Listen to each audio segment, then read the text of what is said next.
দিদি দিদি আমি আর হাঁটতে পারছি না, আমার পা লেগে গেছে। ভাই ওই দেখ গুদু আসছে, ওর স্কুটিতে চড়েই যাবো। আরে গুদু দাঁড়া দাঁড়া। কি হয়েছে? গুদু আমার ভাইয়ের না পাগুলো লেগে গেছে, তুই একটু তোর স্কুটিতে করে নিয়ে চল না। দিদি দিদি গুদু দিদি তো চলে গেল। ভাই ওর মনে হয় স্কুটিতে তেল নেই। এ বয়রা ভেঙ্গি দেখ, আমি নতুন আইফোন কিনেছি।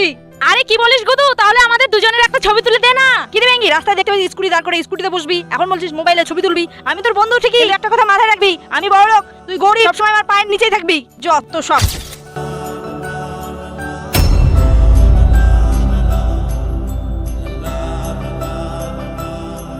বাবা দাঁড়াও, আমার বন্ধু। আরে এর সাথে তো আমি অনেক খারাপ ব্যবহার করেছি, জানি না কি যে বলবে। কি রে গুদু, কেমন আছিস? কোথায় যাবি তুই? আরে এই তো রামচন্দ্রপুরে যাবো, নিয়ে যাবি? ঠিক আছে আয়। है तो क्या ये इश्क की